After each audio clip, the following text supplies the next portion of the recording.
Listen, something unusual and widely talked about began unfolding in Nigerian political circles this week, and it sparked sharp reactions across the country.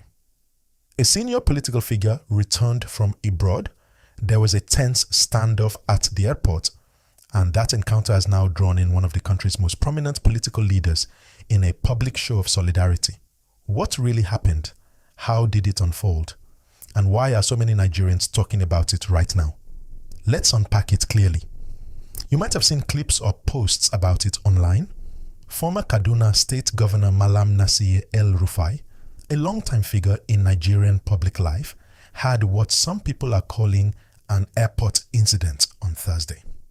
Reports indicate that as he arrived at Nnamdi Azikiwe International Airport in Abuja from a trip abroad, security agents reportedly approached him with the intent to take him somewhere with them. According to his media team, they did not present a formal invitation or a warrant when they made that move, and El-Rufai declined to go with them without seeing proper documentation.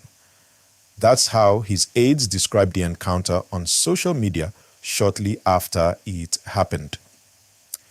Before we go further, if you're getting value from this breakdown, go ahead and like this video, subscribe if you haven't already, and share your thoughts in the comments below about what this means for Nigerian politics.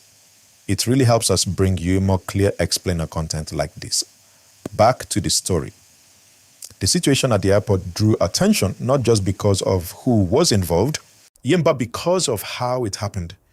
His aides said officials from the Department of State Services, DSS, made the attempt, and that when El-Rufai asked to see a formal letter or warrant, none was produced. Some bystanders who were at the airport backed him as the conversation unfolded, and after a tense moment, El-Rufai left the terminal.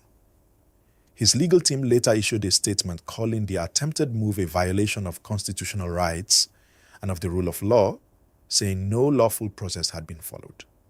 Again, it's worth noting that neither the DSS nor any other security agency had publicly confirmed the details of what happened at the airport itself, and the precise motives or legal basis for the encounter weren't clear at the time of reporting.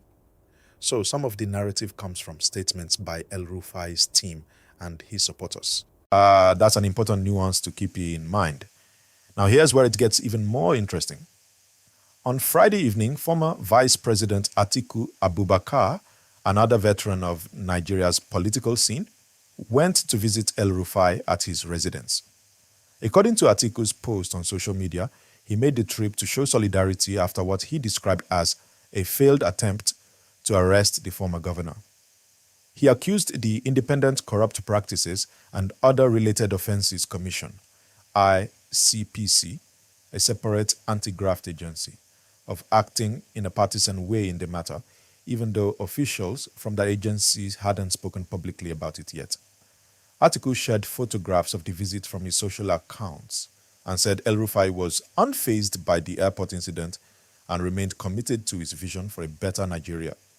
That choice of words and the fact that Atiku took the time to visit him drew attention because both men are significant figures in the opposition space as Nigeria gradually shifts into the run-up to the 2027 general elections.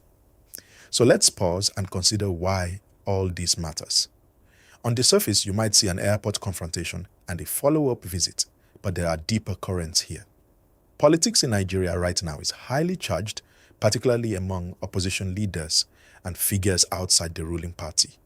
And stories like attempted arrest, public criticism of security agencies, and solidarity visits between major political leaders don't just happen in a vacuum.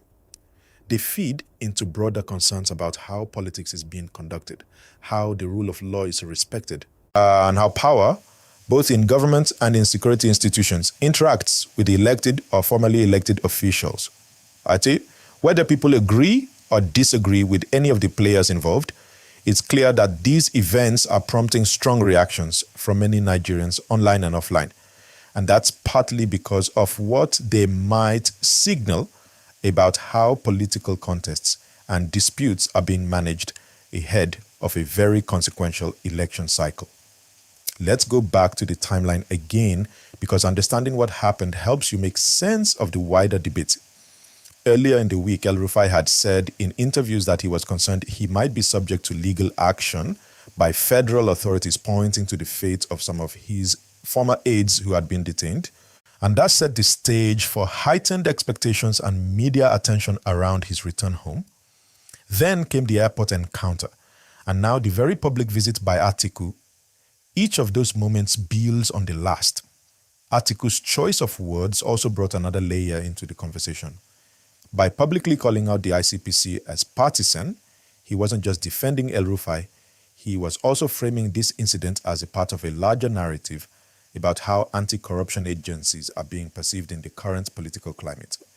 That framing resonates with some Nigerians who worry that law enforcement and anti-graft agencies could be used selectively in political disputes, whether that's true or not in this specific case. Now, before we continue into what opposition figures are saying next, how analysts are reacting, ask and what this might mean for electoral politics, go ahead and drop a comment below. Do you think showing solidarity like this changes public perception? Or does it risk making the situation more political? Your thoughts matter, and I'll read through them.